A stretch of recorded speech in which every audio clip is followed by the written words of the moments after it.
নির্ধারিত সময়ে চালু হচ্ছে না হযরত শাহজালাল আন্তর্জাতিক বিমানবন্দরের তৃতীয় টার্মিনাল। চলতি বছরের অক্টোবরে চালুর কথা থাকলেও অগ্রগতি পরিদর্শনে গিয়ে বিমানমন্ত্রী জানান এই বছরের শেষে অথবা আগামী বছরের শুরুতে যাত্রী পরিবহন শুরু হবে। জয়ন্ত কর্মকারের রিপোর্ট।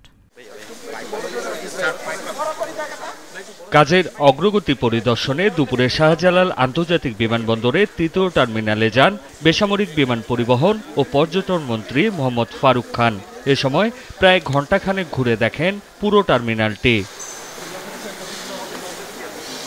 পরে তৃতীয় টার্মিনালের কাজের অগ্রগতি সম্পর্কে তিনি সাংবাদিকদের বিভিন্ন তথ্য জানান। বিমানমন্ত্রী বলেন, শাহজালাল বিমানবন্দরে তৃতীয় টার্মিনালের কাজ ৯৭% শেষ হয়েছে। অ্যাবাউট 3% যে কাজ বাকি আছে, যেটা আমাদেরকে জানানো হয়েছে, সেই 3%-এর মধ্যে কিন্তু খুব ইম্পর্টেন্ট পার্সেন্টগুলি রয়ে গেছে। কোঅর্ডিনেশন, টেস্টিং এগুলি রয়ে গেছে। আমরা আশা করছি যে এই বছরের শেষে বা আগামী বছরের প্রথমে আমরা এটার পূর্ণদম কাজ শুরু করতে পারবো ইনশাআল্লাহ।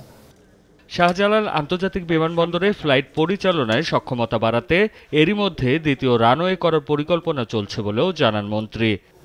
আমরা দ্বিতীয় রানওয়ের পরিকল্পনা করছি, সেই পরিকল্পনা চলছে। তবে সেই পরিকল্পনার যেহেতু ইতিমধ্যে আশেপাশে বিল্ডিং অনেক হয়ে গেছে, সুতরাং সেটা নিয়ে আমরাও চিন্তিত আছি কিভাবে সেটাকে ইমপ্লিমেন্ট করা যায়।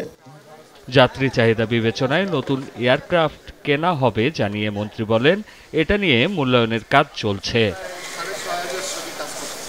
জয়ন্ত কর্মকার, নাগরিক, ঢাকা। ওয়ালটন ফ্রিজ কিনে অনেকের মতো আপনিও হয়ে যেতে পারেন মিলেনিয়াল। সেরা পণ্যের সেরা অফার।